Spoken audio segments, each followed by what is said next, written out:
Let's get physical. It is Jordan here with this month's update on all the physical releases coming to the PlayStation and Xbox consoles. As always, this video was researched, written and edited by my man Tim. This is all down to him, so let's see what he's got for us this month. EA Sports College Football 26 is releasing on the 10th of July for Xbox and PS5 in North America. After over a decade on the bench, college football is finally back in EA's lineup, now rebranded and rebuilt in the Frostbite engine. The series returns with real-life schools, authentic stadiums, and a roster of players who, if you are a fan of American football, probably recognize. Of course, it's still EA, so expect the usual ultra monetization model lurking somewhere in the shadows. For American sports fans, it's a long overdue homecoming. For everyone else, well, it's FIFA in shoulder pads. And my executive producer, Precision Plague, has chosen this as his pick of the month. And if you want to purchase this or any of the games in this video, please do so via the links in the description and pinned comments.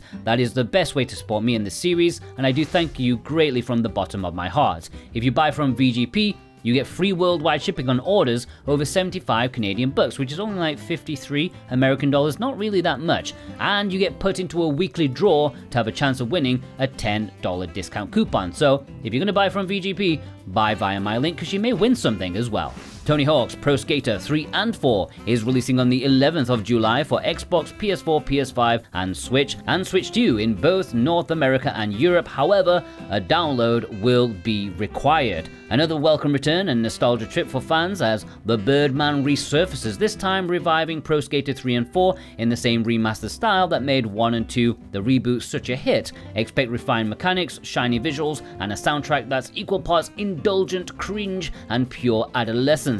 Cringe? What are you talking about, Tim? Unfortunately, as mentioned earlier, there is a catch. Despite the full price physical release, most of the game will require a download, yes, on every platform. Still, if you're not fussed about that and fancy chasing combos, collectibles, and your misled youth, well, it could be one for you. And my executive producers, Robotech and Ishin, have chosen this as their pick of the week.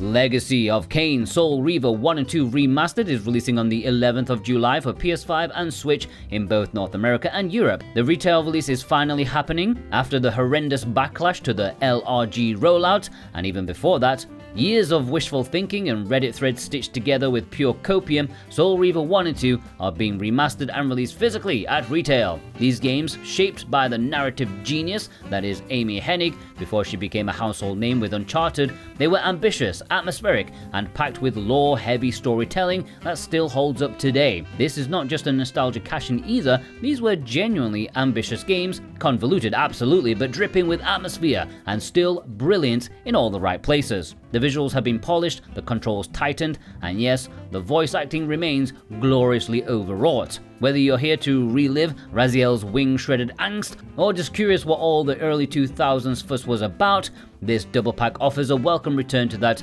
uniquely gothic, lore-drenched flavor of action-adventure. And my executive producers, Cartoon Soren, Thorn Metal Luna, and Adamantium, have chosen this as their pick of the month. Touhou Lunar Nights is releasing on the 11th of July for PS5 and Switch in Europe. North America is releasing later this year. A brilliantly crafted Metroidvania set in the magical bullet hell world of Touhou. This one blends tight platforming with lush pixel art and a soundtrack that punches well above its weight. It's already had a strong digital run on PC and Switch, plus a Japanese physical, so this Western boxed edition is a welcome win for collectors. That said, with the North American version delayed, don't be surprised if the European one quietly follows suit. You know how it can be sometimes. If you've got a soft spot for bullet dodging, spell slinging action that doesn't skimp out on challenge, Lunar Nights delivers. And if you're new to the series, it's a great entry point into Touhou's eccentric magic without needing a master's in Danmaku theory. And my executive producer, Michael Del Polito, has chosen this as his pick of the month. Badminton Time is releasing on the 11th, I don't know why I said it like that, is releasing on the 11th of July for PSVR 2 on PS4 in Europe. Just when you thought the world of VR couldn't get any more niche, here comes Badminton Time. I can't stop myself.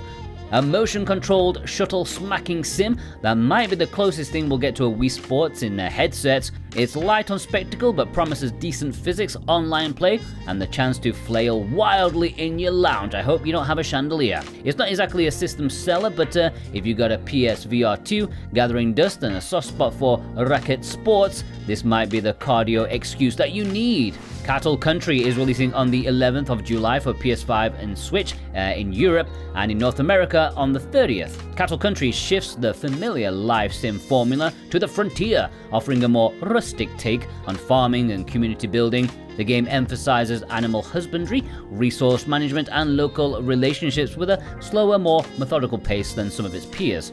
It's unlikely to win over those burnt out on the genre, but for players looking for a quieter countryside setting with a more grounded aesthetic than the usual pastel farming fare, it might just be worth a look. And my executive producer Danielle O has chosen this as her pick of the month. Eden's Zero is releasing on the 15th of July for Xbox and PS5 in North America and Europe. Hiro Mashima's Eden Zero makes the jump from manga to video game with the latest console adaptation. Set in a sci-fi galaxy brimming with over-the-top action and familiar anime tropes, this 3D RPG follows Shiki and his spacefaring crew as they blast through enemy encounters and narrative beats alike. Early reception seems mixed, with criticism often at repetitive gameplay and a budgeted feel. So unless you're a fan of the franchise or just really miss late PS2 era anime tie-ins, it's got my name all over it, then maybe you should temper your expectations accordingly. This release may shine for devoted fans, but everyone else, maybe have a think before you buy it.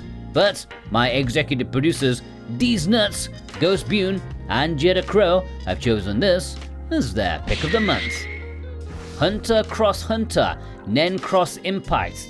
Why did they do that? It is releasing on the 17th of July for PS5 and Switch in both North America and Europe. With the manga on yet another indefinite pause, Nen Cross Impact, is it cross or is it X? I don't know. It's here to remind Hunter Cross Hunter fans that they still exist. This is a language I'm speaking, but I do not understand it. It's a 3 vs 3 fighter featuring a solid chunk of the series' roster: Gon, Killua, Hisoka, and the rest of the usual suspects. It leans heavily on the dramatic supers, flashy cel-shaded visuals, and anime-accurate screaming. It's not doing much to reinvent the wheel, but early impressions suggest a competent if slightly chaotic team battler that knows its audience.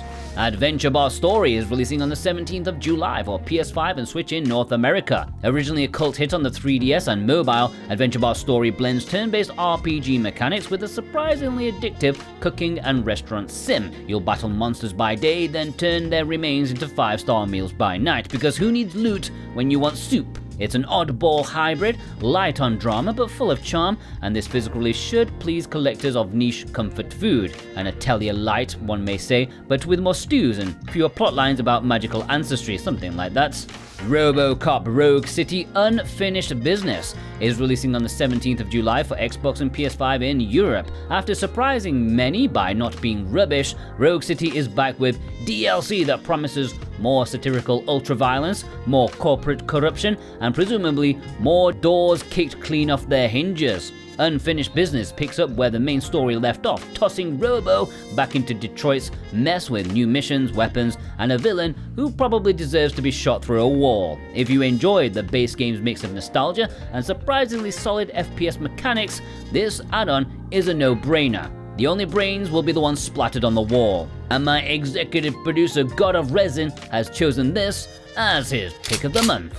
Rugby League 26 is releasing on the 17th of July for Xbox and PS5 in Europe. The long-running series annual entry, this time promising improved visuals, better AI, and most ambitiously, a smoother gameplay experience. I know nothing about rugby or its video games, but fans of the sport seem to know the drill by now. Modest budget, passionate player base, and a product that is just often shy of expectations. Those games, 1+2 and its incredibly long title, is releasing on the 17th of July for PS5 and Switch in North America. 2 chaotic multiplayer party games bundled into one vaguely self-deprecating package, this offers frantic minigame mayhem in the vein of WarioWare or Jackbox, except with a lo-fi aesthetic and a tendency to lean into absurdity. Deliberately unhinged minigames inspired by those baffling mobile game ads that you've definitely seen online, the ones where the king drowns in lava because you pulled the wrong pin and then the princess is like sitting there with her legs open and stuff like that. It's silly, fast, occasionally frustrating. The Japanese release was received well in certain circles,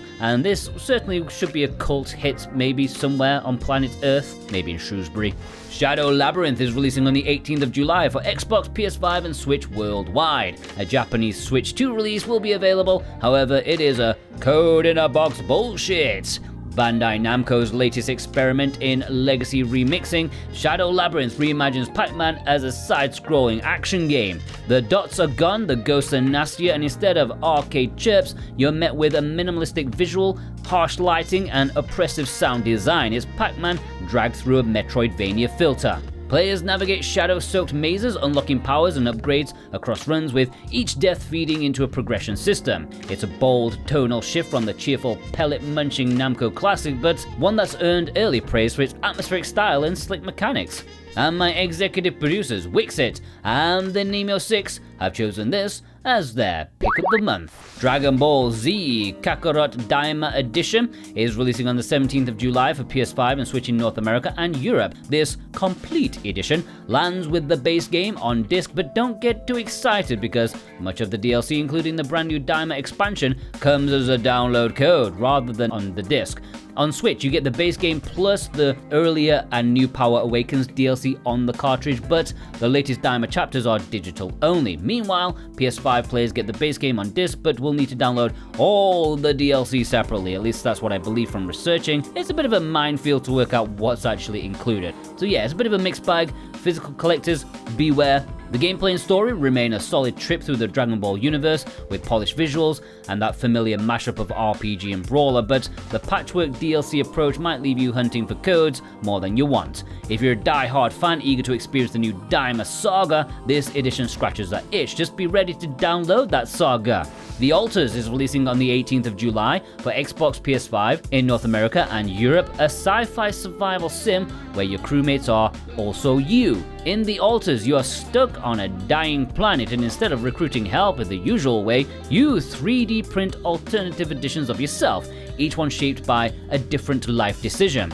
One's a scientist, one's a coward, one might be the version that actually went to therapy. From the developers of Frostpunk, expect more moral dilemmas, time pressure, and a lot of deeply awkward conversations with yourself. Early PC impressions point to an ambitious and surprisingly introspective game, though the real horror might be realizing every version of you would still find a way to ruin it. Among Ashes is releasing on the 23rd of July for PS5 in North America. This indie horror adventure leans into psychological unease over cheap jump scares following a former cop as he investigates the aftermath of a mysterious house fire. A lot of cryptic puzzles, scribble notes, and plenty of brooding inner monologues as reality starts to fray at the edges. Visually, it's rough, but intentionally so, aiming more for atmosphere rather than polish. Reception so far has been polarizing, although some very vocal fans are already calling it one of the best horror titles in years. Whether it truly breaks new ground or simply walks a familiar path, it's one to watch for fans of lo-fi dread and narrative-heavy horror.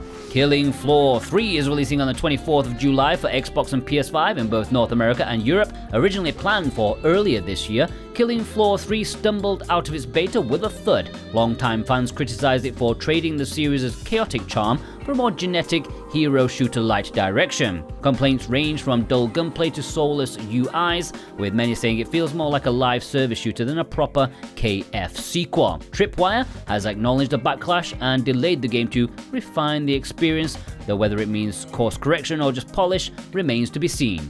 WUCHANG Fallen Feathers is releasing on the 24th of July for Xbox and PS5 worldwide. Another Souls-like, but this time draped in silk and ghost stories from the twilight of the Ming Dynasty. You play as WuChang, a a warrior cursed with a feathered affliction that's equal parts grotesque and supernatural upgrade. Moody mountain villagers, folklore monstrosities, and all the grim dodge roll parry routine that you can expect can be found here. Previews suggest potential, especially in atmosphere and world building, but whether it's a bold new chapter or just more bloody deja vu remains to be seen. Looks good to me though, and my executive producer Lewis K has chosen this as his pick of the month. Ed and Edda Grand Prix Racing Championships is releasing on the 24th of July for Xbox, PS5 and Switch in Europe, an all-ages kart racer. This is very much aiming for the younger crowd, or perhaps nostalgic parents hoping to pass the torch.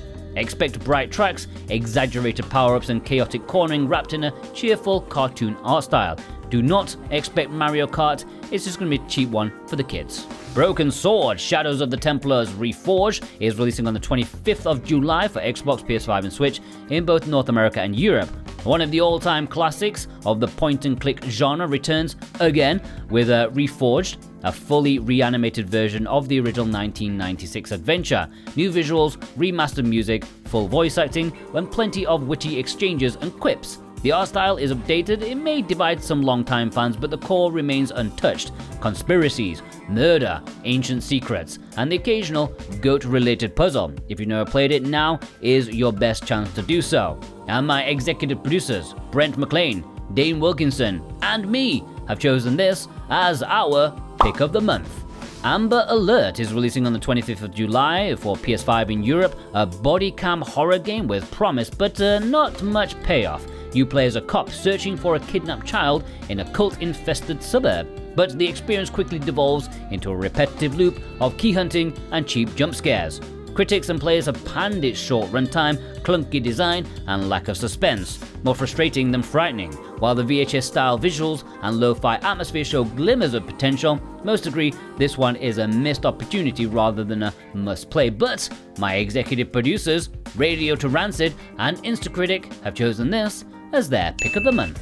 And Magnolia Bloom in the Mist is releasing on the 25th of July for PS4, PS5 and Switch in Europe, and also in North America via Limited Run Games, which I'll mention later in the video. A follow-up to the melancholic Metroidvania Ender Lilies, this sequel expands the world with more characters, deeper combat, and a hauntingly serene art style. It's soaked in sorrow, still very anime, and still very likely to draw you in with its gentle piano score. The original earned a cult following, and the sequel has been very warmly received, praised for its polish of what worked in the original, while deepening the experience rather than drastically changing the formula. If you found yourself lost in the first, this follow-up promises to keep you captivated with just enough twists to justify your time. And my executive producers, Sora Cat, Cookie Kid, and Azrath, have chosen this as their pick of the month.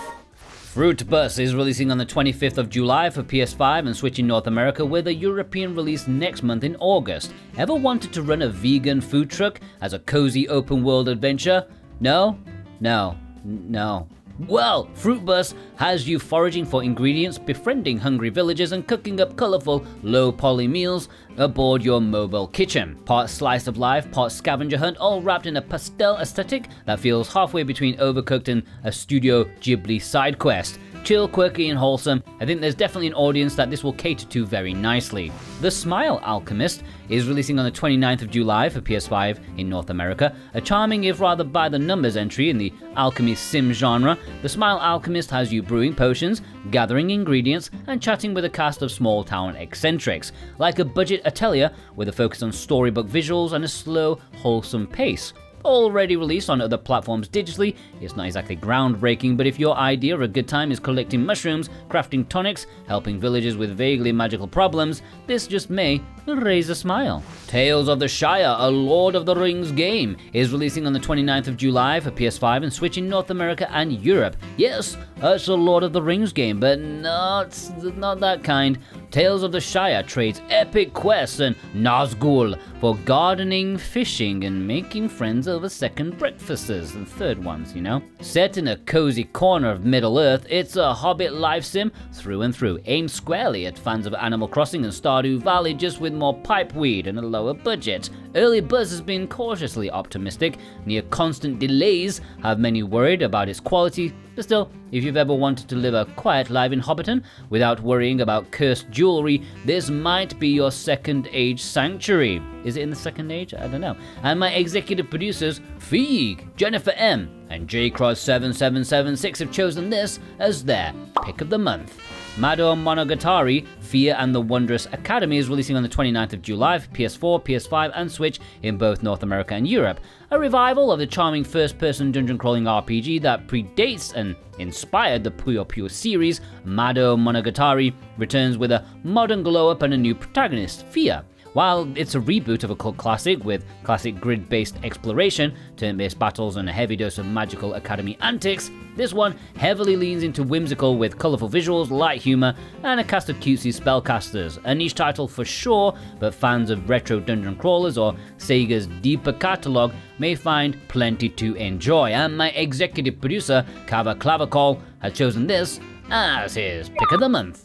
Real Heroes Fighter HD is releasing on the 29th of July for PS5 in North America. Originally a surprise hit on the Wii, Real Heroes Firefighter returns once again, this time in HD and on PlayStation 5, ready to hose down nostalgia and lower expectations in equal measure. You play as a rookie firefighter battling blazes, saving civilians, and quipping your way through flaming chaos. It's earnest, cheesy, and mechanically simple. Just don't expect cutting-edge visuals or depth. This is one for fans of oddball cult classic titles, and budget titles at that.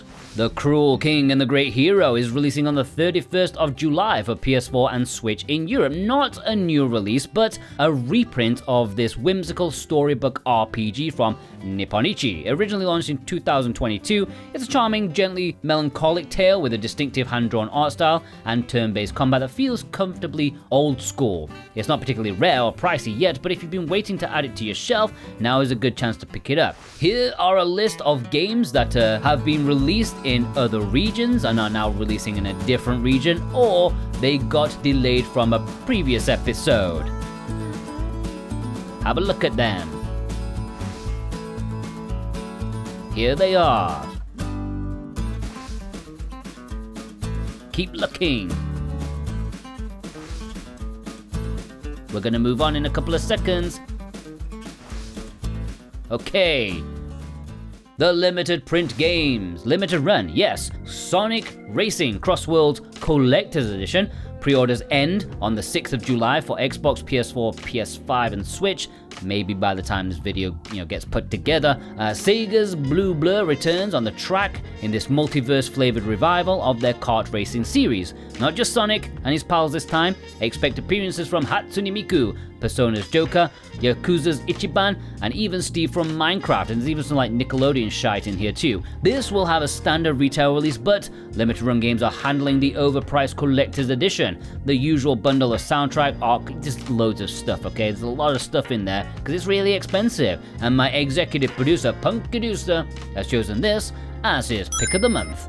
Toaplan Arcade Collection Volume 1 and Volume 2 are two separate collections that include 8 games each from Toaplan. Who would have thought that? It looks like a fantastic collection, or duology I guess, that limited run are handling for North America. However, in Europe and the rest of the world, it's gonna be at retail, and pre-orders for these end on the 13th of July for PS5 and Switch. Trails in the Sky First Chapter SteelBook Edition and the Bracer Edition. Pre-orders end on the 20th of July for PS5 and Switch. The beloved JRPG that kicked off the Trails saga is getting a remaster in the West, with limited run games handling the 2 special editions. But don't worry, there is a standard retail version as well coming later when it's actually releasing. It's going to be a massive game, that's for sure, for RPG fans, but yeah, if you want the special stuff, you should order it from Limited Run Games. APICO. Pre-orders end on the 20th of July for PS5, PS4 and Switch. A cozy laid-back sim about breeding bees, harvesting honey and preserving biodiversity. Originally a niche PC title that's flown under the radar for many, it's quietly built a loyal fan base. One for a relaxing weekend maybe? It's part crafting game, part Aperian therapy. That's a word. Fear Effect. Pre-orders end on the 27th of July for PS5 and Switch. Kronos Digital Entertainment Entertainment's fondly remembered cult classic returns in a new remaster, with updated visuals and controls to make it more playable, hopefully. Known for its cel-shaded art style, fixed camera angles, and surprisingly risque tone for its time, Fear Effect walks a strange line between cyberpunk thriller and late 90s edginess. It's one of those games that people claim they want back. Whether they'll actually play it or not is another matter. What are you talking about? I love Fear Effect. Still, for preservation's sake and curiosity's itch, it's a neat physical to have, although the new cover art is a baffling choice, that is for sure. And of course, there is no reason the second game couldn't have been included too. I mean, just look at the Soul Reaver, they did it, so why can't Fear Effect? Edda Magnolia, Bloom in the Mist, pre-orders end on the 27th of July for PS5 and Switch. Already highlighted earlier in the video for its regular retail release in Europe, Edda Magnolia also getting the LRG treatment in North America. It comes in a standard or collector's edition. Same beautifully melancholic Metroidvania, just with added bonuses of the collector's stuff, soundtrack, art book, the fancy box to prove you've got enough money. And my executive producers Jake Vav and Switch Effect have chosen this as their pick of the month. Earthion. Pre-orders end on the 10th of August for Xbox, PS4, PS5 and Switch. The latest retro-inspired shmup from Ancient, Earthion blends chunky pixel visuals with 6 playable ships, 5 difficulty levels and a soundtrack that wouldn't feel out of place on a PC Engine or Mega Drive. It's fast, flashy and proudly anime, imitating the best of 90s shmups. Another one for collectors with a soft spot for scanlines, high scores and bullets. And my executive producer Nerdy Sean has chosen this as his pick of the month. Alright, let's jump into the imports. Yes, Play Asia territory. If you want to import any of these games, please do so via the Play Asia links. You can get 5% off with my code Jordan2025. Cartoon Reboot High Tension is releasing on the 24th of July for PS5 and Switch in Japan. A full sequel to 2021's Cartoon Reboot, High Tension dials everything up from chaotic enemy waves to the sugar rush visuals. It introduces new mechanics like enemy capturing, brings back classic magic spells, and even adds a new playable witch, Macaron. Fever Mode returns, all backed by a YMCK composed chiptune soundtrack that feels like it is right at home with the visuals. There is no word of a Western release, and it does seem like this release may not have English, but it's cotton, it's a shmup. I think you'll be fine with just the Japanese version. And my executive producers Dave Horworth and Josh Foote have chosen this as their pick of the month. Universe for Sale is releasing on the 24th of July for PS5 and Switch in Japan. It's already released in Asia. A visually distinct narrative adventure set in a surreal sci-fi bazaar on Jupiter's moon. Universe for Sale mixes hand-drawn art with philosophical pondering and mild cosmic dread, complete with moody conversations and trippy visuals. The Asian release includes English support, and this Japanese version is following suit. One for fans of Nocore, Genesis Noir, or anyone who enjoys their science fiction a little weird and wonderfully introspective. Noctuary is releasing on the 31st of July for PS5 and Switch in Japan and Asia. An emotional, story-heavy visual novel with occasional bursts of real-time combat, Noctuary follows 2 aspiring Arboranga, I don't know what that says, on a fairy tale journey filled with character growth, side quests and stylish enemies called Dark Ritters. It's mostly narrative with just enough button mashing to keep things lively, well received on Steam and highly praised for its presentation. There is a bit of buzz about the physical release, so maybe it's worth a look if it sounds like your cup of tea. And my executive producer, my man in Japan, has chosen this as his pick of the month. Castlevania Advance Collection is releasing on the 31st of July for PS4 and Switch in Japan and Asia. 3 of the GBA's best are right here. The Castlevania entries, Circle of the Moon, Harmony of Dissonance, and Aria of Sorrow, alongside the SNES oddity, Dracula X, all return in this beautifully packaged deluxe release. It's a fully featured collection with save states, rewind, regional ROM variants, and a gallery mode. Comes in standard version and a super deluxe edition, which is exclusive to Japan, which more than lives up to its name. It's beautiful. It comes with a hard slipcase, platform-specific trading cards, hand-drawn maps, data sheets, and a 3 CD soundtrack. Previously available by a limited run, but this Japanese edition is already earning praise for outclassing it in both presentation and extras. A real prize for Castlevania collectors, and yes, it is fully playable in English, so if you've not played it, I highly recommend you pick up this release. And my editor and researcher for this video, my man Tim, this is his pick of the month. Japan is also getting these releases that we already have in the West, and is getting these releases which don't have English. Thank you so much. As always, thank you for Tim for putting this video together. And of course, my executive producers, Dane Wilkinson, God of Resin, Brent McLean, Alexander Kato, JCross7776, Punkidusta, Cartoon Soren, Robotech, Thorn Metal Luna, Vey, Instacritic, Precision Plague, Alex M, Feig, Josh Foot, Ishin, Lewis K, Kevin W, Jennifer M, Super Ben Julio, Double Dave, Huswaite and Horworth, Wixit, Sora Cat, The Nemo 6, Ghost Bune, G Bautista 100, Rose, Adamantium, Azrath, Jake Vav, Eastern Blue, D's Nuts, Jeddah Crow, Brotorius, Surfacing for Air, Justin PDC, Vast Neon, Cookie Kid, Radio Tyrancid, Murphy, Danielle O, Switch Effect, Cava Clavacol, Nerdy Sean, Ligma, Michael Del Polito, and Big Bruno. As always, if you want to purchase any of these games, please do so via the links in the description. That is the best way to support me, this channel, this series, and most importantly of all, have a fantastic day.